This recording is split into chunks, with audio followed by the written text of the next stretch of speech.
Dice, bueno, ahora suponga que no hay todo este chorrerón de candidatos, ¿cierto? Sino que hay 5. De hecho, lo hizo el Centro Nacional de Consultoría para nombrar la última, pero lo han hecho prácticamente todas. Pues lo que pasa es que Claudia pasa de 0,4 a 4 o 5. ¿Por qué? Porque muchos de los otros que estaban diciendo en principio por el chorrerón de candidatos, cuando ya les quedan poquitas opciones, dicen, no, realmente yo la que prefiero es esta. Lo que pasa es que no la veo en el tarjetón, no la veo en debates. Mira, te cuento una anécdota, Néstor. Estoy en este momento saludándote y contestándote esta entrevista desde el Portal El Dorado en Fontibón, en mi ciudad. Llevo un mes trabajando en Bogotá. Estuve en Bosa, en Suba. ¿Sabes qué me decía la gente en Suba ayer? Alcaldesa, qué bueno que se ha lanzado a la presidencia. ¿Por qué no la vio en el debate del domingo? La gente no entiende que eso es un debate solo de un sector y que luego hay un debate de otro sector. La gente simplemente entiende pues que hay una gente que obviamente tomó una decisión acertada, creo yo, de organizar una consulta, y por eso tiene, pues eso es noticia y ustedes lo cubren. Déjeme hacerle una precisión. ¿Sabe si hay por qué 3 hubo, opciones, la gente se filtra. Claro, se filtra por la opción que prefiere. ¿Sabe por qué hubo debate el domingo? Porque ese es un grupo político que ya organizó una consulta. De acuerdo, eso es lo que te ¿Sabe por qué no ha habido debate con usted y Fajardo? Porque no nos hemos organizado. Claro, porque no se han organizado. Exactamente, es exactamente lo que estoy diciendo, Néstor. Ellos los juristas tomaron una decisión correcta. Organizarse desde el año pasado y que los ciudadanos decidan. La izquierda, de hecho, fue la que tomó la delantera y le fue bien por eso. Fajardo le dio... Porque desde octubre hizo una consulta y ahora en marzo va a hacer otra. Fajardo le dio... Los demás estamos muy dispersos y eso confunde a la gente. Porque no nos identifica. Néstor, termino diciéndote esto. La gente está buscando una alternativa distinta a Uribe y Petro. Pero una, no 5, no 10, una. Y por eso es importante que esa una la escoja el 8 de marzo con su voto. Fajardo le quería preguntar, ¿le dio alguna fecha? ¿Lo voy a pensar hasta cuándo? Pues porque esto tiene que tener un límite, ¿verdad? Sí, no, claro, él sabe que pues el 6 de febrero se acaba el plazo en la registraduría, entonces quedamos de volver a conversar este fin de semana. ¿Cabría alguna? Él debe tomar la decisión en un par de días. Sí, antes de comenzar la próxima semana, seguramente. Y usted nos dice que en cualquier caso usted va a la consulta, es decir, ¿usted no se bajaría de la consulta si Fajardo se lo pide? No, yo le expliqué a ese video, le dije, no, de verdad yo es que no podría dormir de pensar que le vamos a regalar nuestros votos a la derecha o a la izquierda, que la gente va a ir a un tarjetón y solo va a encontrar una alternativa. Claudia López, ¿con quién? Si no es Fajardo. Hasta ahora está Leonardo Huerta, que es un candidato no muy conocido, pero pues en eso consiste la democracia, que la gente pueda darse a conocer. ¿Quién es Leonardo Huerta? Él es pereirano, fue secretario de Educación. Cuando yo fui alcaldesa, él era secretario de Educación de Pereira, estuvo al cabo del manejo de la pandemia, se ganó el premio al mejor secretario de Educación por el manejo que le dio a la pandemia. Luego fue defensor de la salud en la Defensoría del Pueblo. Es un colombiano hecho a pulso, un berraco que recogió 635,000 firmas caminando las calles. Yo que las tuve que recoger también, recogí 1.300.000, sé lo difícil que es eso. Okay. Entonces yo creo que la gente hecha a pulso pues también tiene derecho a ir, ahí estamos firmes. Yo le propuse a Juan Fernando, pero creo como tú que él va a terminar en el Frente Amplio y pues es muy respetable. Le propuse a Mauricio Armitage y me dijo que él realmente no había tomado una decisión, pero que él o no se presentaba o iba derecho hasta la primera vuelta. Y le propuse a Sergio, entonces le propuse a 4 personas. Una me dijo que sí, consulta va a haber. Yo creo que Morris y Sergio deberían estar. Creo que ellos representan un sector de la opinión que coincide conmigo en muchas propuestas, pero que también difiere en algún estilo. Que la gente, en eso consiste la democracia. Okay. Yo le decía ayer a Sergio y lo quiero repetir hoy en Blue. Aquí ambos, él y yo, estamos diciendo que hay unas mayorías ciudadanas, que están buscando una alternativa que cuide lo que hemos logrado en justicia social, pero que componga lo que va mal en corrupción, seguridad, salud. Si creemos en esas mayorías ciudadanas, dejémoslas que vayan a las urnas y se expresen. Eso es lo que va a pasar el 8 de marzo. Sí. ¿Qué tan lejos o qué tan cerca está usted, doctora Claudia, de Iván Cepeda hoy, que es el candidato del petrismo? Hombre, no es un tema personal. Yo fui senadora con Iván, hemos compartido muchas causas. La defensa de las víctimas, la denuncia de la parapolítica, la lucha contra la corrupción. Pero mi proyecto nunca ha sido el petrismo, a pesar de toda la vaina y la mentira que me echan. Yo nunca he pertenecido a ese partido. Me alegra, siempre me alegrará que la gente más humilde, afro, indígena, popular, haya ganado representación. Que no se cuente solamente como víctima, sino que también tenga un partido y pueda llegar al gobierno. Si eso hubiera pasado hace 50 años, en vez de irnos a una guerra, pues porque una gente no tuviera partido y representación, mucho dolor nos habríamos ahorrado en Colombia. Pero yo difiero de su visión, basta, y como él mismo se describe, yo soy un marxista ortodoxo, pues, que cree que la revolución viene en Funza, que es el gran arquitecto de la paz total, que ha sido un fiasco total. Yo extraño al Iván, que defendía a las víctimas y a los líderes sociales que asesinaban. Mudo absoluto. En este gobierno han matado el mayor número de líderes ambientales y de líderes sociales en las regiones donde le han dado impunidad y vocería como gestores de paz a los criminales. Mudo, Iván, mudo. ¿Cómo es posible que esas víctimas si no te duelen, Iván? ¿Cómo es posible que la corrupción de este gobierno, ahí sí te callas? No, yo no combatía la corrupción cuando gobernaba Uribe y me quedo callada cuando gobierna Petro.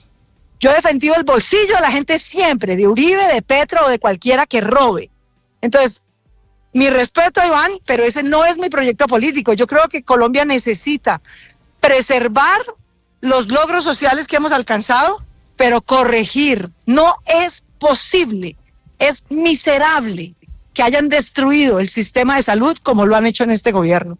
Es miserable ver miles y miles de mujeres haciendo fila rogando porque les entreguen un medicamento. Gente con cáncer a la que le niegan un tratamiento. Eso no es justicia social. Y que estén callados frente a esa injusticia, frente a la matazón de líderes sociales, frente al avance del crimen, no es admisible para mí. Ese no es mi proyecto. Yo no soy hipócrita.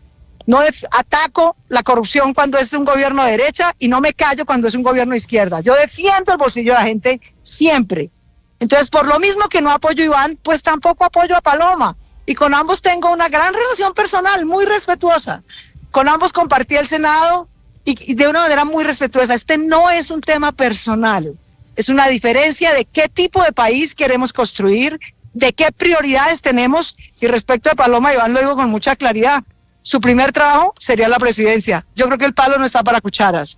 Yo creo que aquí se necesita experiencia en gobernar. Yo goberné una ciudad en crisis de salud, en crisis de pandemia, en crisis social. Por cuidarnos de la pandemia se disparó el empleo. Y cuando terminé mi alcaldía, el sistema de salud lo salvamos, el sistema de salud nos salvó a nosotros la vida. El Metro de Bogotá, que va al 30% y hoy va al 70%, 2 millones de personas salieron de la pobreza, 1.200.000 recuperaron su empleo y Bogotá va adelante con 185 obras que dejen ejecución y que hoy la alcaldía continúa. Ese es el estilo de gobierno, creo yo, que se necesita hoy para Colombia. Suerte en su acto en Fontibón esta mañana, doctora Claudia, muy amable. Néstor, muy querido, Chao. Un gran abrazo para todos. A usted gracias, la llamé para preguntarle posibilidades de una tercera consulta. Lo que no sabía es de este señor Leonardo Huerta, sí, Ricardo. Señor. Es decir, ya va a haber tercera consulta. Sí, pues ella nos confirma que sí. Leonardo Huertas fue defensor del pueblo delegado para la salud, mientras fue defensor del pueblo Carlos Camargo. Efectivamente es del departamento de Risaralda, no es muy conocido en la política nacional. Esta consulta es una con Sergio Fajardo, otra muy diferente sin Sergio Fajardo. No, es que ¿verdad? Ese es el diferencial, Néstor. Si Sergio Fajardo se sube, que no creo que se vaya a subir, porque el mensaje que publicó ayer en redes sociales no nos indica que vaya hacia allá, pues podría eventualmente sumar un apoyo yo tampoco, en cuanto a votos que les permitiera tener algún tipo de opción en primera vuelta, pero no creo que Fajardo se vaya a subir. Tampoco soy muy optimista de que se vaya a montar. Ya Fajardo se bajó de la otra consulta, también de la que estuvo cerca, que es la consulta, la gran consulta, ¿cómo se llama? La consulta de la yo que no sé de política, Néstor, creo que tiene que hacerlo, Néstor, porque es que sí, subirse a una consulta. Porque si no... padre, yo también. Pero lo que, no, por eso le digo lo que creo. Yo lo que creo es que tiene que hacerlo. Pero a no ser que tenga, y no parece ser el caso, un músculo individual muy fuerte, pues meterse a las consultas es como ir a un gimnasio, ir a sacar músculo, ¿cierto? Claro. Y me gusta la metáfora. Y rechazar ir al gimnasio, pues significa arriesgarse a no poder cargar las pesas. Totalmente de acuerdo. Pero no está tan fácil las cuentas, ¿no? No es un tema fácil de resolver, porque claro, la posibilidad de que la tercera consulta quede de tercera, con una diferencia relativamente importante de votos respecto de las otras dos, pues prácticamente haría que esa opción que llamamos de centro, pero pues podemos llamarla de cualquier manera, se quede sin aire después de las consultas. O sea, realmente es un poco el juego del todo por el todo, porque o nos va muy bien en la consulta y entonces pues crece el candidato de ese sector y tal, o nos va mal en comparación con las otras dos consultas que ya tienen ventaja y aparato político y plata y etcétera. Héctor, estamos a un mes de las consultas. Y ahí pues se queda sin aire. Y todavía es que estamos muy cerquita, claro. No, y ya perdieron es un que tiempo estamos muy cerquita. Entonces, esa es la apuesta. Ahora, es una apuesta arriesgada, pero también puede ser cierto que, claro, cuando uno tiene una intención de voto relativamente baja, pues le toca hacer apuestas arriesgadas si quiere seguir jugando, porque claro que si lo hace con temor, pues se queda con la baja intención de voto. Entonces, yo la verdad no tengo, digamos, una postura adoptada, digamos, sobre el tema, porque no estoy seguro que convenga, por el riesgo ese enorme de que esta consulta quede realmente de tercera con una diferencia amplia de votos respecto de los otros dos, pero también entiendo que es un poco el tanque de oxígeno que puede necesitar los votos, ese sector político. Suponiendo, Héctor, en esta teoría suya, suponiendo que hubiese consulta Claudia López con Sergio Fajardo, perdóneme, Aurelio, si hay esa consulta, sí, claro, pero la mayoría de los votos se los chupan las otras dos consultas, las de la izquierda, claro, y las de la gran consulta, sí, pues deja esta tercera opción por fuera del camino. Claro, en vez de ser clasificatorio, resulta eliminatorio, digamos. Exactamente. Me entendió perfectamente. Así es. Entonces, puede ser el impulso o puede ser. Pero eso no se sabe sino solo después del partido, ¿no? Porque en cambio, si saca bastantes votos, se consolida como la opción. Sí. Sí, mejor dicho, si pierden. Pero los sondeos están. Pero ¿entendió? Los sondeos están mostrando que pareciera que el deseo de Alberto José no se cumpliera. Néstor, pero hay un punto que es importante tener en cuenta. Cuando usted se mete a una consulta, usted se declara intercambiable por el otro. Me explico. Los seguidores de Fajardo, si Claudia gana la consulta, se tienen que volver claudistas. Y los seguidores de Claudia, si Fajardo gana la consulta, se vuelven fajardistas. Es que el hecho, cuando usted se mete a una consulta, simplemente la mera agrupación de que no somos petristas y no somos uribistas, que es lo que acaba de explicar la doctora Claudia López, uno no sabe si al final también sean santistas, entonces ese centro realmente es el santismo. Uno ve muchos santistas alrededor, por ejemplo, de Fajardo, entonces uno termina diciendo, bueno, yo voy a votar en esta consulta, voto por Claudia, pero si gana Fajardo, me tengo que volver fajardista, y voto por Fajardo, pero si gana Claudia, me vuelvo claudista. ¿Qué tiene que ver el santismo? Pero eso pasa en todas las posibilidades. Claro, ¿Qué obsesión con el santismo? Si Juan José Echavarría, el jefe programático de Petro, es una persona del santismo puro. ¿De Petro o de Fajardo? De Fajardo, para no hablar de su señor. El ministro de Hacienda de Juan Manuel Santos está al otro lado. Eso hay santistas aquí y allá. Ese es un cuentazo que se están echando de que. Pero es que he visto columnas de Enrique Santos es el cuento del uribismo diciendo Fajardo es el hombre. No, hay columnas de Enrique Santos Calderón diciendo Fajardo es el hombre. Bueno, y la cercanía de la doctora María Ángela con Santos, pues es inevitable. Fue su canciller 8 años. Es más, le aportó el TLC, le aportó lo de la OTAN, le aportó lo de la OCDE. Entonces aquí no nos vengamos tampoco a ser ingenuos de que pero no quiero meterme, Petro jugando, Aurelio. Uribe jugando y Santos está sentado jugando golf en la cancha de los Pacos en el country. No, esto no es así. Aquí está todo el mundo metiendo cuña. Entonces quiero dejar claro de que puede ser una consulta santista también esta de Claudia y Fajardo. Pero esa es la teoría de la Cabal, que decía que había petrosantismo. Pero ahora en la consulta con el uribismo hay 3 exministros de Santos, entonces sería el uribosantismo. Eso no tiene base. El problema de esta consulta que propone Claudia es que quedaría de tercera porque no tiene grandes maquinarias y entonces la candidatura que nazca ahí nace muerta.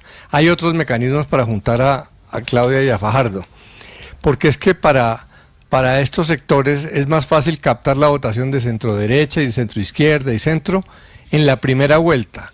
En marzo ya es muy difícil porque unos candidatos de centro se prestaron a disfrazar al uribismo de candidatura de centro derecha, cuando realmente eso es una consulta de derecha, porque le va a ganar la derecha y van a tener que votar por las ideas de Uribe. Entonces, en marzo ya no funciona. Claro que es muy difícil para un candidato quedarse por fuera de las consultas, pero me puse a mirar los datos de encuestas de Rodolfo Hernández hace 4 años. En enero estaba muy por encima, casi que cuadruplicaba a Federico Gutiérrez. En la medida en que pasaron los meses y evolucionó la consulta, Federico Gutiérrez lo pasó. ¿Pero quién ganó? Rodolfo. Porque estos meses son buenos para la consulta, pero en primera vuelta vuelve y se recomponen las fuerzas. Cuando la gente vea, cuando gane Paloma Valencia en marzo, que votaría por De la Espriella, pues entenderá que ese grupo es de derecha. Pero la primera y que pregunta... quien representa a otros sectores sería el candidato Fajardo Claudia. Entonces solo en ese momento se va a ver claro el panorama político. La primera pregunta es si Fajardo acepta. Es una buena comparación porque hace 4 años, Ricardo, hubo 2 consultas. La de la izquierda, sí, Gustavo Petro contra Francia Márquez, sí, ganó señor. Gustavo Petro, y la otra que ganó Fico Gutiérrez. Claro, que era la consulta en la que estaba también Enrique Peñalosa, estaba Alex Char y estaba David Barguil. Y no le alcanzó a Federico para pasar a segunda vuelta, pero sí le funcionó muy bien a Iván Duque y ganó la presidencia. Pero, Néstor, mire, la gran pregunta es primero si Fajardo acepta, porque Fajardo arrancó la campaña con una convicción y es: yo no quiero repetir la tragedia de la Centro Esperanza. A él le fue muy mal en el 2022 en la consulta de la Centro Esperanza y no lo quería repetir. Y por eso su estrategia consistía en llegar a primera vuelta. Pero le ha pasado lo mismo que le ha pasado a Claudia López, y es que a lo largo de a lo largo de la campaña, en medio de la polarización, el votante de centro empieza a decantarse por las opciones más visibles, por las que están generando más impacto, más hechos políticos. Entonces, Fajardo se dio cuenta en diciembre, esperaba que adhirieran todos los de la consulta de la centroderecha, no adhirió ninguno. Entonces yo supongo que él está calculando, bueno, esta es la última oportunidad, y yo sí creo que al doctor Fajardo le toca estrellar el avión para generar impacto. Estrellar el avión, ¿qué quiere decir, Luis Ernesto? No es buen ejemplo en estos días. Hoy no es un buen día. No es buen ejemplo. Lo hago específicamente por eso, y es que realmente el doctor Fajardo quiere volar muy seguro, quiere no salirse, digamos, de un libreto, y la campaña se gana con hechos políticos. Iván Cepeda está punteando las encuestas por hechos políticos. El señor Abelardo de la Espriella va bien porque ha generado hechos políticos. Y eso es lo que le ha faltado tanto a Sergio Fajardo como a Claudia López. Y esta consulta les daría la posibilidad. La pregunta, y esa es la segunda pregunta del gran enigma, es si les alcanzaría para pasar a segunda vuelta. Pues en el 2018 casi les alcanza. Estuvieron a 200,000 votos, sí, pero la diferencia, de entrar a segunda vuelta. Néstor, es que sí, esa es la pregunta. A ver, es que están comparando elecciones de años anteriores, las del 18, las del 22, como si aquí no hubiera un protagonista, que es el elefante que está en la habitación del cual nadie quiere hablar. La campaña es alrededor del gobierno del presidente Gustavo Petro. Pero además... Y quienes tienen un sello alrededor de Petro, o el petrismo o el antipetrismo, son los que están punteando. Eso no es casualidad.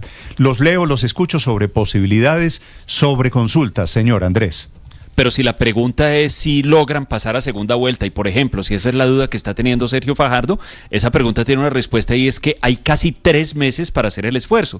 Es que mire, lo atractivo para ese sector, si yo estuviera, digamos, como asesorando, si uno fuera estratega de ese sector, hay algo que se ve muy atractivo ahí, Néstor, y es que para que a esta consulta hipotética le vaya bien el 8 de marzo, no tiene que, permítame la expresión, ganar, o sea, sacar una votación enorme. Solamente tiene que demostrar que sigue viva, que es una opción viable, que tiene vida, que fue lo que pasó con algunas de las encuestas. ¿Qué significa estar viva? 1 millón de votos. Mire, que no le vaya tan mal como a la del Centro Esperanza del 2022, sino que la gente vea un resultado de, no se me ocurre en este momento la cantidad de votos, pero que el mensaje político es: aquí todavía hay vida y hay una posibilidad. Y a partir de ese momento son casi 3 meses para hacer el esfuerzo, para meterse a segunda vuelta, Andrés, porque las elecciones son el 31 de mayo. Entonces, es una apuesta muy, muy arriesgada, como lo han dicho aquí, pero que parecería interesante, Néstor. Pero esa cuenta es buena. ¿Con cuánto les iría bien, dijéramoslo así? Y a mí me parece que hay una variable que está ahí identificada, que es el porcentaje de intención de voto que tienen en las encuestas.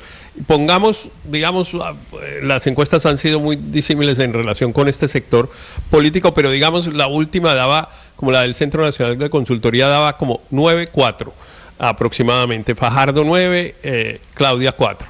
Eso suma 13% de intención de voto en 20 millones de votos, pues da 2 millones y medio más o menos. 2 millones y medio de votos. Que es bastante. A mí me parece que esa es la vara. Porque si uno se manda una consulta y saca menos de lo que la encuesta dice que iba a sacar, pues le va mal. Pero claro, si a partir de ahí le va bien. A mí me parece que ese es el indicador de éxito de las consultas. Okay. Igual que en el caso de Iván Cepeda e igual que en el caso de la alianza esta del uribismo, de la centro derecha. Iván Cepeda va a tener que demostrar, si es que puede correr en la consulta del 8 de marzo, pues que tiene el 30% de 20 millones de votos, es decir, que tiene 6 millones de votos. Eso quiere si decir, Iván Cepeda saca menos de 6 millones de votos en la consulta, le va mal. Y si al centro derecha pues saca menos de aproximadamente el 20%, que es lo que suman como sus candidatos, o sea, menos de 4 o 5 millones de votos, pues le va mal. Yo creo que ese indicador Héctor, es bueno para tenerlo. Eso en números quiere decir, Iván Cepeda, según sus cuentas, tendría que sacar 6 millones de votos. Claro, para demostrar que efectivamente la encuesta dijo la verdad, porque 30% de 20 es 6 millones. Si saca menos, pues es que la encuesta se había equivocado por unos puntos y ya veremos si es para arriba o para abajo. Paloma, Pinzón, Peñalosa, Luna, suman como el Cárdenas, 20% entre todos. 20% quiere decir más o menos 4 millones de votos, ¿cierto? Exacto. Y estos otros 2,5. Eso es lo que las encuestas dicen que cada uno va a sacar. Entonces vamos a ver si lo sacan o no. Y entonces, para no salirnos de esta tercera consulta, que es la que estamos mirando, pues habría que calcular para saber si la apuesta arriesgada uno realmente la puede ganar, es si realmente puede sacar más de 2,5 millones de votos. Lo menos que saque de ahí, pues va perdiendo, porque pues entonces saca menos de lo que la encuesta decía, y de lo que se trata es de probar, como dice Claudia, que es muy crítica de las encuestas. Yo pues no comparto esa opinión, pero ella es muy crítica de las encuestas y lo que dice es: voy a probar que las encuestas dicen mentiras, o por lo menos que están equivocadas, o que la metodología les está dando un resultado errado. Pues bueno, vamos a ver, y para eso se necesita que esa consulta, incluyendo a Fajardo, claro, saque 2,5 millones de votos. Ahora, si no incluye a Fajardo, pues Claudia tiene el 4%, el 4% es como 800,000 votos, si no estoy haciendo mal la cuenta. Solo entonces, pues ella tendría que sacar más de 800,000 votos para que le fuera bien. Ahora, a Huertas sí con un voto le va bien. Héctor, me parece que usted está haciendo... A Huertas con un voto le va bien. No, pues Huertas, preguntando yo a estas alturas quién es Huertas, el candidato presidencial Huertas, a esas cuentas que usted está haciendo un poquito alegres, Héctor, solamente le falta una cosa. Cepeda aparece, estamos de acuerdo, con el 30% en la intención de voto, más o menos en las encuestas, en una 31, en la otra 28, ¿cierto? Más o menos, eso, sí, más o menos el 30%. Vale 6 millones de votos. Si eso fuera así, si él tiene 6 millones de votos, ¿por qué en la consulta de octubre, en donde ya se midió él, solamente sacó 2 millones y pico, 2,5 millones de votos? Sí, porque pues votó, pues digamos, porque no era una consulta en la que iban los 20 millones, digamos, ahí porque los escenarios son distintos. El universo del porcentaje no era 20 millones, pero el 8 de marzo sí van a ir 20 millones de personas a las urnas, y ahí les van a preguntar si quieren votar por una consulta o no, y entonces uno imagina que el 30% que dice que quiere votar por Cepeda, pues ese día vota por Cepeda, y el 5% que dice que quiere votar por Paloma, vota por Paloma, y si no, pues no. A estas alturas cualquier tesis puede ser. Pero esa Así es la cuenta... Leo las cuentas alegres de muchos, leo las expectativas de voto. Aurelio, quien quiera contarme por quién va a votar o cómo está viendo el panorama electoral. Esta consulta, la del centro, Fajardo y Claudia López, es apenas una de las que va a contar el próximo día de las parlamentarias. Pero esa cuenta que está haciendo Héctor es la cuenta de la encuesta de cambio de Carlos Lemoine, de Consejo Nacional de Consultoría, Centro Nacional de Consultoría. Centro Nacional de Consultoría, y de la revista Cambio, que dirige pues con mucha influencia Patricia Lara. Entonces, esa es una consulta. pero si cogemos las cuentas de Guarumo, las cuentas son otras. Entonces estamos hablando de que entre Fajardo y Claudia López a duras penas arriman con Leonardo Huerta, arriscarían al 3%, o sea, a 600.000 votos. Ahí les iría bien con 600.000 votos. Llegan a sacar 500.000, 600.000 votos, eso es un fracaso. Pero eso no es viable. Quedan hundidos los dos. Claro, porque podemos hacer las cuentas de la lechera. Quedarían como si estuvieran en la encuesta de Guarumo, pero es que yo no estoy diciendo que esos son los votos que van a sacar, entonces no me ataque, Aurelio. Yo no estoy diciendo que esos son los votos que van a sacar. Estoy incluso poniendo la vara muy alta, porque estoy poniendo la encuesta en la cual no lo dejo terminar porque está tergiversando lo que yo digo, entonces se lo voy a aclarar. Yo estoy poniendo incluso les estoy poniendo la vara más alta posible, porque la encuesta del Centro Nacional de Consultoría es en la que mejor le va a ese sector, y no estoy diciendo que van a sacar esos votos, al contrario, estoy diciendo que hay el riesgo de que saquen menos. Ahora, en esta encuesta, en estas cuentas que yo estoy haciendo, hay pues un gran interrogante, que es, pues en eso que yo estoy sumando 30, 20, 15, le suma 65, y el 35% restante, ¿qué? Entonces la pregunta es, ¿cuánta gente va a votar la totalidad de las consultas para saber si estas cuentas pues nos aplican o no nos aplican? Todo eso es incierto, porque es la primera vez que van a entregar el tarjetón de las encuestas a todos los electores. Y le van a decir a todos, le entregan los electores y le dicen, ¿cuál de estas consultas quiere usted votar? Y la gente verá si vota o no vota en las consultas. No se las van a entregar, no se la van a entregar, Néstor. Sí, la van a entregar. Usted va a tener que pedirla. La registraduría... No. La registraduría... La entregan. La registraduría va... No. Esa es la diferencia entre este y las anteriores. Le dejo el dato que no lo van a entregar. Esa decisión está cambiada. A hoy, es que hay una opinión de algunas personas en el Consejo Electoral que dicen que no le parecía. Pero a hoy la decisión de la registraduría es que cuando entreguen las tarjetas por Cámara y Senado, también van a entregar el tarjetón electoral. Pero se lo confirmo con el registrador, si me deja un segundo. Rápidamente, Aurelio. Claro. Sí, Néstor, digamos que para poder conciliar con Héctor y ahora en ayunas poder arreglar las cosas, él pone la vara muy alta y yo pongo la más bajita. Él puso la vara más alta y yo pongo la vara más bajita, ¿cierto? De eso es lo que se trata. Entonces, la verdad es una sola. Si la consulta del centro saca menos votos que la del petrismo y la de la gran consulta, que entre otras cosas también lo dijo Néstor, hoy Uribe tiene influencia en ella porque Fajardo la desechó. Si esa consulta de llamado centro saca menos votos que la del petrismo o de la gran consulta, yo pienso que queda prácticamente liquidada, porque la gente no ve una opción en segunda vuelta de esos candidatos. Entonces, el juego es bien bastante riesgoso. Lo que quiere decir esto es que la competencia alrededor de las consultas está siendo muy interesante también, porque se convirtieron en las primarias. Ejemplo, rápidamente, Paola. Usted sabe que yo he votado por ambos. A mí me gusta Claudia López, a mí me gusta Sergio Fajardo. Sí. Claudia y Sergio Fajardo. He votado por ambos, volvería a votar por ambos, pero ahorita en las consultas de marzo yo por lo menos voy a votar por Mauricio Cárdenas, a quien veo también de centro. Yo no sé si a alguna gente le parece que eso es la derecha. A mí me parece que Mauricio Cárdenas es un hombre de centro y yo voy a votar por él, lo cual implica que por supuesto no le puedo dar mi voto ni a Claudia ni a Sergio, por quienes he votado en el pasado y por quienes volvería a votar eventualmente ya en una primera vuelta o en una segunda vuelta, por supuesto. Entonces creo que el cálculo para ellos no es tampoco nada fácil ni nada sencillo el salir ahorita, pero, Néstor, a medirse cuando hay gente que tal vez como yo va a votar por uno de otra consulta. Claro que hay riesgos en la consulta. Eso lo que quiere decir es que aquí las fidelidades no existen con candidatos en diferentes elecciones. Néstor, claro que hay riesgos en la consulta de sacar no la mejor votación, pero el verdadero riesgo es que los que no estén en las consultas tienen la muy alta probabilidad de desaparecer electoralmente, de volverse irrelevante electoralmente.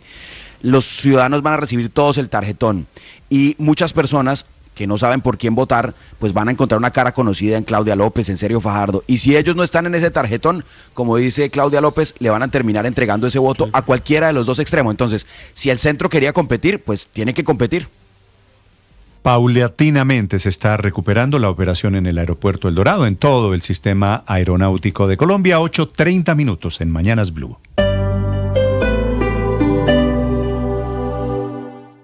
Bienvenidos, un gusto saludarlos. Buenos días, oyentes. Con ganas iniciamos nuestro día. Mañanas Blue con Néstor Morales es de nuevo el programa más escuchado en Colombia. Es una buena noticia. ¡Qué delicia! Más personas despertando con Blue. Seguimos acompañándolos en Mañanas Blue. Más razones para darles las gracias por hacernos la número 1. Blue, más que radio.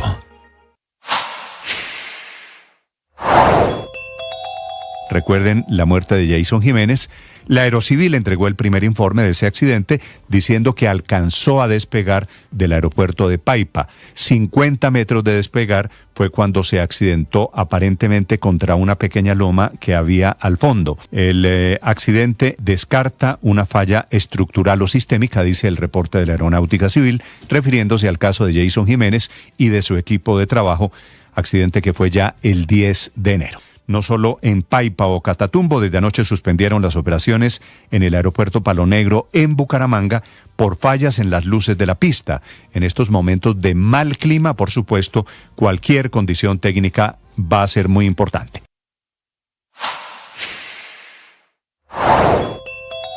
El señor Lucho Herrera me ofrece algo de beber y me da 2 sobres de Manila. En uno de ellos venían las fotos de 4 personas que teníamos que recoger. Dijo eran milicianos de la guerrilla que lo iban a secuestrar, y en el otro sobre había 40 millones y nos dice que si queríamos para comprar unas pistolas y unas motocicletas. Esa es parte de la revelación del paramilitar conocido como alias Ojito y que origina la investigación por desaparición forzada contra la gloria del ciclismo. Los paramilitares que seguían órdenes de alias Martín Llanos han contado que Lucho Herrera los engañó porque en realidad se trataba de sus vecinos en Fusagasugá que se habían negado días antes a venderle unas tierras colindantes. El otro paramilitar tiene el alias de Menudencias y reveló que los cuerpos supuestamente los habían enterrado en la finca del ciclista, que por otro lado hace apenas unos meses reconoció públicamente que en el año 2016 pagó 10 millones de pesos aproximadamente a unos paramilitares que lo visitaron para que no lo involucraran en las desapariciones forzadas por las que hoy él y su hermano Rafael están siendo llamados en la fiscalía para responder por estas 4 desapariciones forzadas, de las que de momento solo han aparecido 2 cuerpos. ¡Hey! ¡Qué gusto saludarte! Te deseo todo lo bueno. Que haya alegría, que haya gozo en tu vida, que haya fuerza y que haya ánimo. Gracias por estar aquí, gracias por suscribirte y gracias por compartir lo que hacemos en Blue. Porque en Blue la radio se ve, tú sabes. El mal clima, precisamente, es la causa, o por lo menos la principal hipótesis del accidente del avión que operaba Satena, que se... Estás escuchando Blue Radio y bluradio.com. 8:33 minutos. Don Riveros. Señor. Le informo a usted que tenía razón. Muchas gracias. Por primera vez, ¿no? Razón, pues. Por primera vez. Suelo tener la razón. Está escribiendo. ¿En qué? Tan excepcional es el tema que se lo informo públicamente. Está escribiendo el señor registrador Penagos sobre el tema de si el tarjetón lo entregan automáticamente o se pide a voluntad del elector. El mensaje es: lo van a ofrecer, pero lo pide el elector. Ricardo. Sí, señor, lo que dice el registrador es lo siguiente: se entregan los 2 tarjetones de Senado y Cámara y el jurado debe informar al ciudadano de la consulta para que éste decida si quiere votarla o no. Conclusión: no se entrega, se informa, que es el deber del jurado. Si la persona dice sí, pues le entregan su tarjeta. Si la persona dice que no, pues simplemente se queda allí en la mesa. Claro, eso cambia. Es que sí se había entendido, Néstor, que se lo iban a entregar a todos, y que los que no querían participar en la consulta lo iban a... Me parece que iban a un cambio muy importante. Y entonces el que dice que no hay cambio, pero yo estoy perdido. Y entonces el que recibía la papeleta pues tenía que tomar la decisión de votar o no votar, y en ese sentido Claudia López tenía razón de que pues si a uno le dan ese papel y no le cobran por marcar, pues uno marca una cara, pero y que por lo tanto iba a haber muchos votos. Pero claro, si a la gente le dicen, bueno, y ahí hay unas consultas, quiere el papel, y la gente dice, no, yo por eso no voy a votar, entonces es distinto. Yo creo que eso cambia el panorama mucho, pero lo correcto además desde el punto de vista jurídico es esto, no entregarlo, es que las consultas no son una elección oficial, son un acto interno de unos partidos a los cuales la registraduría les ayuda con su parte operativa, pero no es un acto oficial, ni es un acto de elección, ni nada. Hecha la aclaración, me parece que esto automáticamente lo que hace es reducir el número de eventuales votantes, porque no son 20 millones que van a tener la tarjeta electoral, sino son 20 millones más o menos que podrían pedir la tarjeta alrededor de las consultas. Néstor o Héctor, si yo voy a votar y el jurado me entrega ese tarjetón de la consulta, ¿yo tengo la potestad de devolvérselo si no quiero participar? Obvio, yo no quiero votar y se lo devuelvo. No me interesa, no lo quiero. Héctor, no es que a ver, Víctor, es que no se lo van a entregar. No, es que el jurado no es que le va a dar el tarjetón. No, pero se pueden dar casos. Claro, pero usted sabe cómo se mueven las cosas en las elecciones. No, por eso, pero usted puede decir, supongamos que hay un gracias, error y no se voy lo a votar el entregan, tarjetón, él se niega. De acuerdo, él se niega y ya, no es que usted tenga que recibir la tarjeta y depositarla sin marcarla, no, es que usted no la recibe. Ok. ¿Le quedó claro, don Víctor? Muy claro, sí, señor. Noticia económica del momento, Víctor.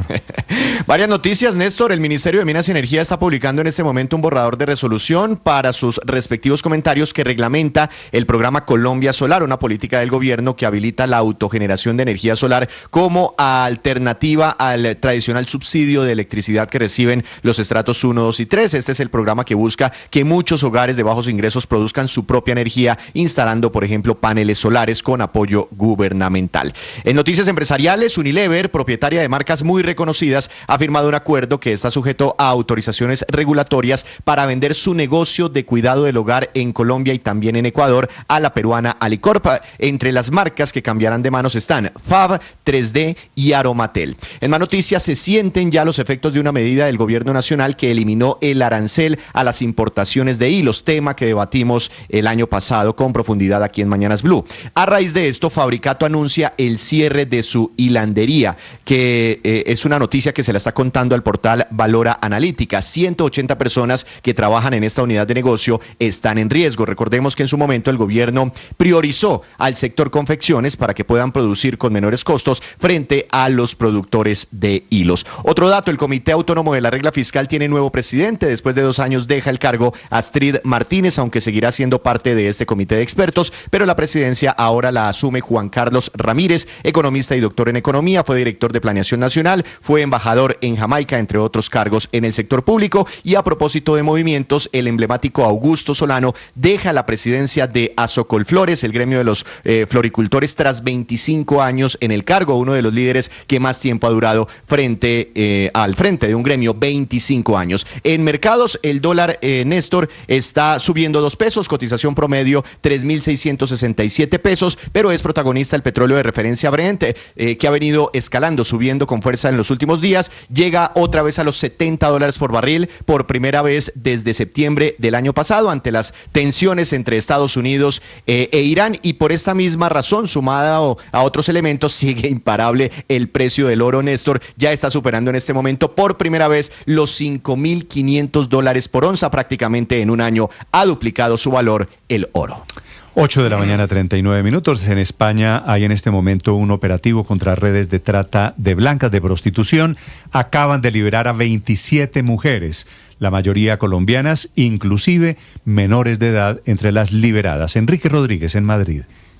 Esta es una operación que comenzó en julio del año 2024 a través de un correo electrónico en el Servicio de Atención a la Víctima de Trata de Seres Humanos de la Policía Nacional, cuyo correo es trata@policia.es. Como bien dice, se han liberado a 27 mujeres, la mayoría de ellas de nacionalidad colombiana, aunque también había algunas de nacionalidad rumana. Eran prostituidas en 4 clubes de alterne en el muy turístico sur de la isla de Tenerife. Hay 14 personas detenidas, entre las que se encuentran los líderes del entramado criminal. Los detenidos, es decir, los explotadores, eran todos de nacionalidad española y de nacionalidad rumana. Las pesquisas policiales de los investigadores españoles han constatado que los cabecillas cabecillas del entramado realizaban viajes periódicos a Rumanía y a Colombia, pero particularmente a Colombia, donde captaban a mujeres jóvenes, como siempre. Este es un patrón que venimos contando desde hace mucho tiempo, mujeres jóvenes en situación de extrema vulnerabilidad, procedentes de entornos empobrecidos, y estas víctimas eran captadas mediante engaños, falsas promesas de empleo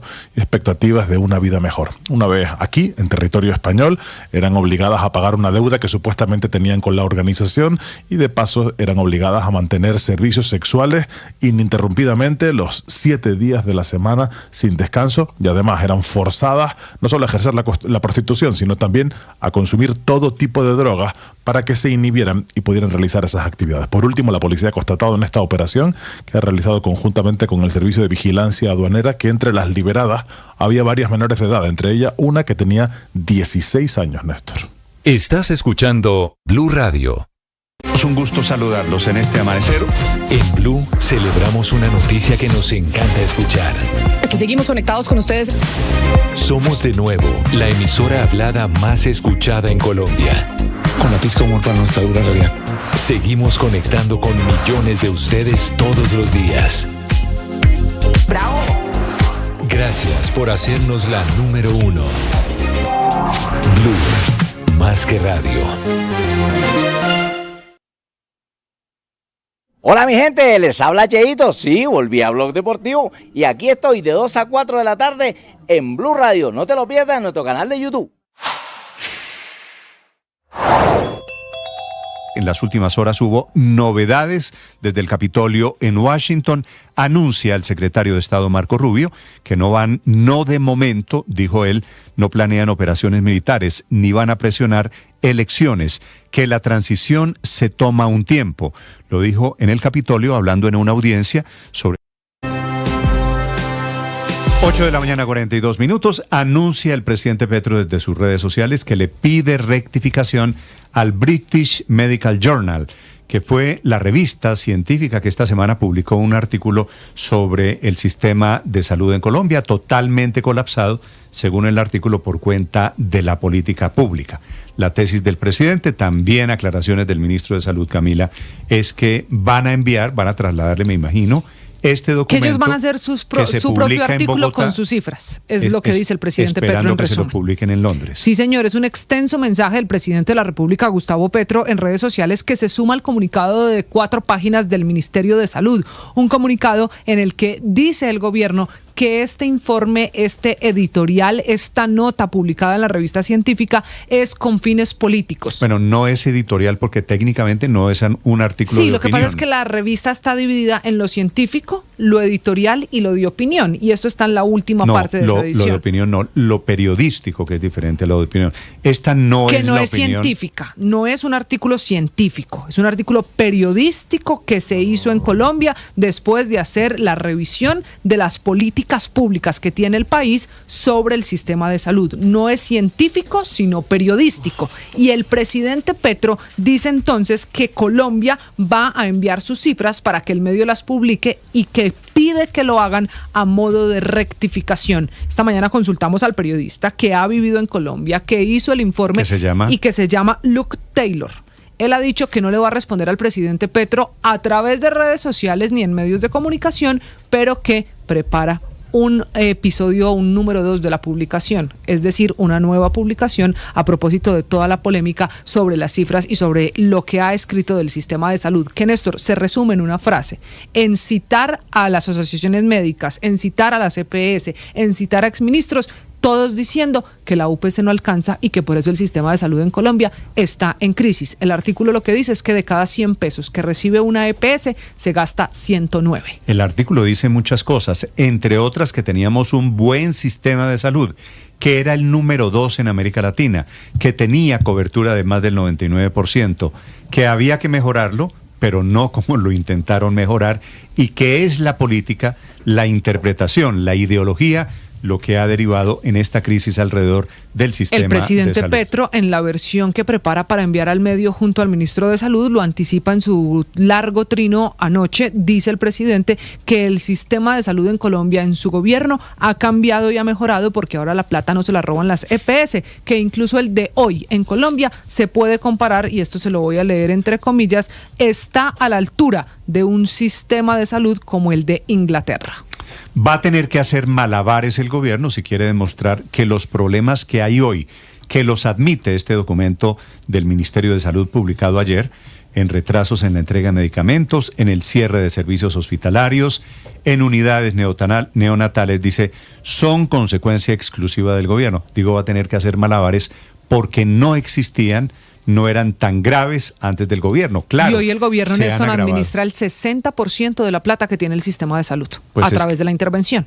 Es que las intervenidas son prácticamente el equivalente al 80% de las EPS desde Londres.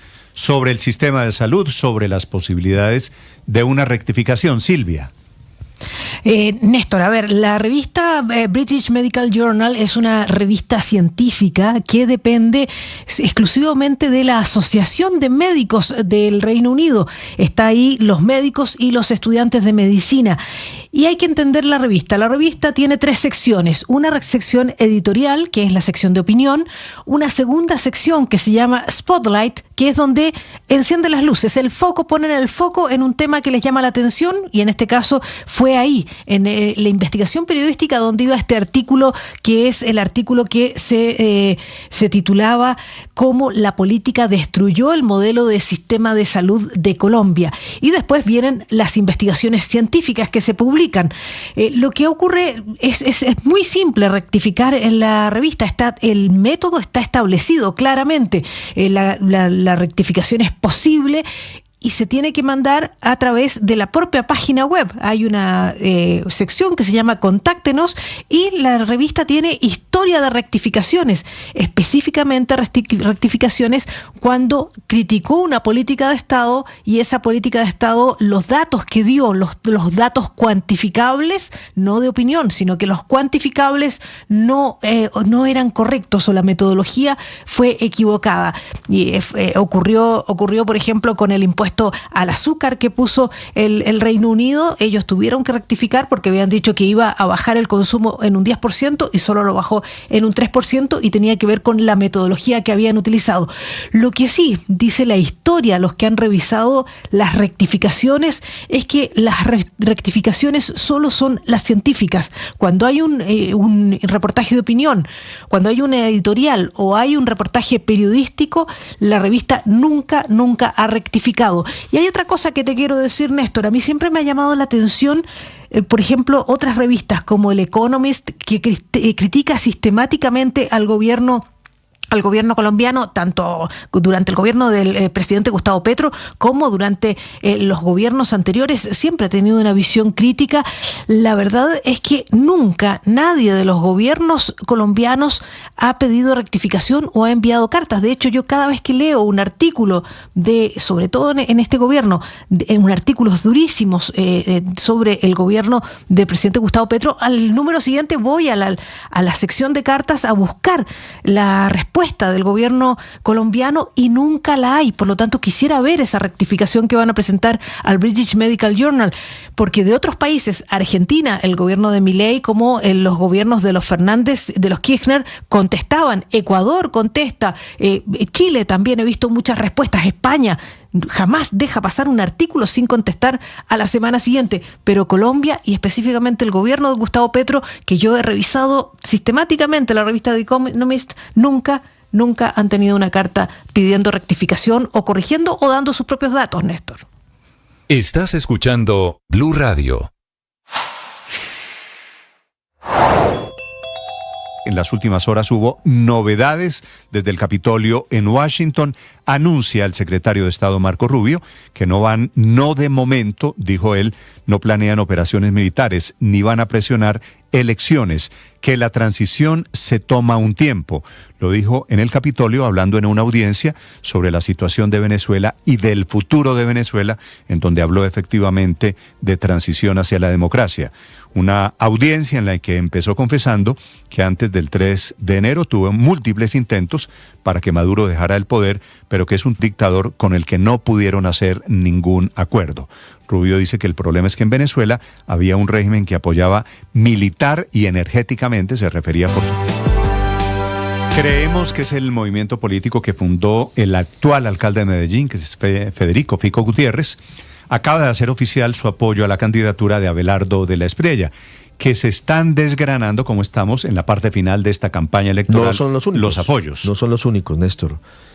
La Casa Char, la poderosa Casa Char de Barranquilla, también decidió, aunque no lo ha hecho público, apoyar la candidatura de Abelardo de la Espriella. Y solo a manera de contexto, Néstor, el domingo pasado estuvieron reunidos en Barranquilla los alcaldes de la capital del Atlántico, Alex Char, y de Medellín, Federico Gutiérrez. Después de esa reunión en la que dijeron que hablaron de temas comunes de las ciudades, se confirma que sus movimientos políticos se van con el tigre para la presidencia de la República. Los dos alcaldes en Medellín y Alex Char, sus partidos. Ellos no pueden participar en política electoral, entonces. No, por supuesto.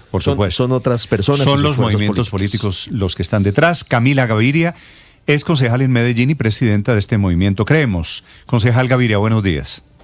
Buenos días, Néstor, y a toda la mesa y los oyentes, un feliz día y gracias por tenernos aquí. ¿Por qué decidió Creemos y Fico Gutiérrez y la gente de su movimiento inclinarse por Abelardo de la Espriella? Coherencia. Inicialmente nosotros conocemos pues el recorrido que ha tenido Abelardo en esta contienda electoral y nosotros desde las listas del Senado que tenemos ahorita al Congreso de la República pues vemos que hay una coherencia bastante simbólica. Nosotros conocimos a Abelardo y el acompañamiento que tuvimos de él en la campaña presidencial para Fico Gutiérrez. Recordemos que Creemos es el movimiento que lleva a Federico 2 veces a la alcaldía de Medellín, a Fico Gutiérrez también a la contienda electoral en la presidencia, y ahí vemos que hay pues efectivamente una coherencia en los temas, en las conversaciones, y vemos que es el candidato que en definitiva va a poder derrotar el desgobierno actual. Doña Camila, como muy bien ustedes lo mencionaban al comienzo, Medellín viene haciendo proyectos bastante significativos y queremos llevar esto también a Colombia. ¿Cómo van a participar o por quién van a votar en las consultas del próximo mes de marzo? Nosotros hemos elegido ya a nuestro candidato presidencial y es Abelardo de la Espriella. Efectivamente, él no hace parte de la consulta, así que iremos nosotros a las elecciones presidenciales directamente para apoyar pues esta adhesión que hemos ratificado el día de ayer. ¿Y por qué no están con la gran consulta por Colombia? ¿Por qué no están apoyando a Paloma Valencia, por ejemplo, que es la candidata del Centro Democrático?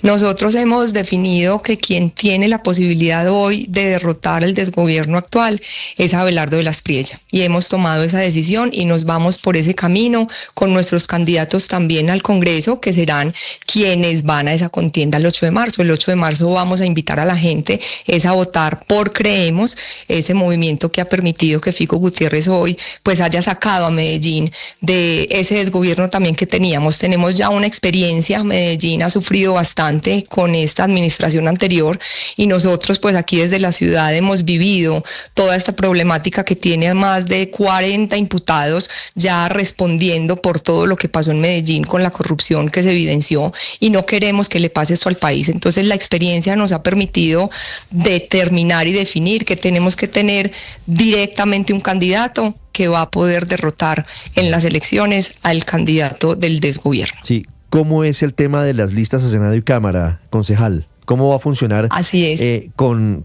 la estructura de Abelardo de la Espriella, que además está apoyado, por ejemplo, por Salvación Nacional? Nosotros venimos haciendo pues un análisis bastante significativo en todo el territorio. Tenemos la cabeza de lista de Juliana Gutiérrez Zuluaga, que se ha caracterizado por haber tenido un recorrido también pues de largo aliento en el escenario político, acompañando a su hermano en los diferentes escenarios y permitiendo también que los empresarios y diferentes personas se hayan unido a lo que hoy es Creemos. Entonces con ella pues pretendemos en esa cabeza de lista poder llegar al Senado Senado y con otros 2 o 3 senadores que nos permitan recuperar la personería jurídica. Hoy nuestra lista al Senado es abierta, tenemos 21 candidatos que están haciendo su ejercicio en todo Colombia, tenemos candidatos de Antioquia, del Meta, de Córdoba, tenemos candidatos también del centro del país que reconocen e identifican pues a Creemos como una posibilidad para llegar a ganar el Congreso. Y en la Cámara de Representantes, estamos en la Cámara de Representantes de Antioquia con muchos de nuestros compañeros, porque venimos haciendo un recorrido hace mucho tiempo de largo aliento en Creemos. Tenemos a Simón Molina, que es el exsecretario privado de Federico y 2 veces concejal de Medellín, Luis Guillermo Patiño, también exsecretario de Educación de Fico Gutiérrez, tenemos a José Miguel Zuluaga, también nos acompaña dentro de esta contienda electoral Germán Hoyos. Digamos que tenemos algunos pues nombres reconocidos que han hecho parte también del ejercicio político. Doña Camila, gracias por acompañarnos esta mañana, le deseo un feliz día. Bueno, a ustedes gracias por invitarnos y creemos todos juntos aquí firmes por la patria. A ustedes gracias, le valgo, no le cobro la publicidad política. 8 de la mañana, 55 minutos, en esta campaña polarizada, padre. Sí, señor. El último episodio de prueba de esa polarización. Cuando digo polarización quiero decir intolerancia, al contrario, y respeto. Eso que no debe pasar. Las campañas por naturaleza son entre... encendidas, entre adversarios. No, entre opuestos, entre sí y no. No, claro. La polarización es llevar el extremismo a la prueba de la máxima intolerancia. Pero siempre hay que ser respetuoso del otro, Néstor. La prueba de la intolerancia en Colombia sucedió ayer en un avión en donde se estaba montando Iván Cepeda, unas imágenes que son supremamente virales esta mañana porque comienzan a recriminarle y a eso Iván no está Cepeda. bien. Y le va a pasar a los candidatos, pues le va a pasar seguramente pero eso no está bien, a unos Néstor. y a otros. Y espero que los que antes celebraban cuando le hicieron eso a otros candidatos o a otros presidentes o a otras personas, ahora entiendan que eso no está bien a nadie. Hay que respetar a las personas. Pues, y si se puede discutir, tiene que ser siempre con la claridad y el respeto necesario. No violencia, ¿se acuerda? El mensaje del abucheo a Iván Cepeda subiéndose a un vuelo comercial ayer es un poquito prueba de las calenturas que se crean por este tema de los extremos, de los extremismos, de la polarización. Andrés Carmona. Así es, Néstor, buenos días. Se trataría de un incidente que posiblemente refleja el nivel de polarización y exacerbación que vive la campaña electoral. La historia es así. El día de ayer, el candidato presidencial por el Pacto Histórico, Iván Cepeda, estaba dispuesto a abordar hacia las 7 de la mañana el vuelo 4817 de la línea Bianca, que lo trasladó desde Bogotá hasta Neiva. Es en ese momento que unos pasajeros le increpan al candidato la siguiente frase que ustedes van a escuchar del video que circula en redes sociales. Vaya por tierra, que si están seguros como tienen a Colombia, que se manden por tierra. Que se vaya por tierra. Eso le dijeron a Cepeda y hasta ahí termina el video. Mire, consultamos con personas de la campaña que estuvieron en ese vuelo y sostienen que el incidente no pasó a mayores, que no se trató de un abucheo, sino que el retraso en la salida del vuelo fue porque el candidato cedió su puesto a una azafata a quien se le había dañado su silla. Esa es la versión desde el Pacto Histórico. Ahora bien, Cepeda no es el único aspirante a quien le han pasado incidentes en los aviones. A Paloma Valencia, la precandidata del Centro Democrático en la Gran Consulta, también le pasó. La activista María José Gómez, más conocida en redes como Majo Doria, le increpó a Valencia su rechazo a la reforma pensional y le dijo que si defendía a los más ricos del país. Esto en una cabina de un avión que había aterrizado en Montería el pasado 9 de enero. Néstor. Gracias, Andrés. Son las 8 de la mañana. No está bien a ningún candidato. No está bien ese tipo de acciones violentas contra ninguno. Ya había pasado con Paloma Valencia allí. No, Néstor, es que agresión verbal, digamos. No, pero esos gritos no está bien. A la gente si hay que discutir argumentativamente. Mira, no estoy de acuerdo por eso, pero es que la gente merece también su espacio. Estamos llevando lo de las redes lo estamos llevando ahora al mundo real, lamentablemente. Tal cual. Pero Néstor, esto no es solo polarización, esto es clasismo. De la peor clase, del peor estilo. De hecho, decirle, no, usted no se puede subir a un avión, usted tiene que ir por tierra, es clasismo. ¿Y sabe qué? Le sirve a Cepeda monumentalmente. Supondría que montar en un avión es un tema de clases. ¿Quién dijo eso? Pues Pero es que como seguramente el que le increpó seguramente el que le increpó va a votar por el candidato del jet privado. Que pero eso es, no sabemos muy bien con qué lo pagó. Pero lo que sí tenemos claro, Néstor, Pero ¿quién dijo que montar en avión es un tema de ricos? Nada más porque le falta un pedazo, Luis Ernesto, a su interpretación. Bájese a la carretera. Esto le es falta clasismo puro. No, váyase por la carretera porque le dice, váyase y confirme cómo está convertida la seguridad del país. Le dice, vaya y pruebe un poquito de lo que le toca a los colombianos que se quejan porque todos los grupos ilegales se han tomado el país. Esa es la molestia y la queja, no es un tema de clasismo. Es que le están haciendo la campaña. Pero no lo enfoque. ¿Por qué no lo enfoca por el otro lado? Por el deterioro de la situación de orden público que hay en la carretera, que es lo que obliga a gente cada vez a tomar más veces un avión, porque viajar por tierra se volvió a ser difícil. También hay un tema, hay un reclamo, hay un reproche por el tema de seguridad. En eso sí no puedo estar de acuerdo que estamos volviendo a la problemática de las carreteras de antes. Pero esa es la queja del señor que increpa al candidato Cepeda. Yo creo que esa comparación es desafortunada. Luis Ernesto, que sí, Luis Ernesto. Tienes que hablar con gente de la región, de la provincia. Te aseguro que se está sufriendo mucho. Pero no podemos compararlo con esas épocas. Pero se ha deteriorado el país. Pero se ha deteriorado. No me digas que está normal. Pero no desconozcamos el clasismo. Pero no desconozcamos el clasismo en ese ataque. Si a usted le parece que la situación de orden público, perfecto. Hay gente seguramente que cree que la situación de orden público se ha deteriorado. Ese era, yo no sé si sea clasismo, pero fue el reclamo del señor que le dice viaje por carretera. Néstor, la semana comenzamos con la noticia de un papá y su hijo que iban camino hacia su finca y cayeron por cuenta, en Pailitas, en el departamento del Cesar, porque el ELN instaló una bomba y lamentablemente los mató a ellos, que no tienen cómo contestarle a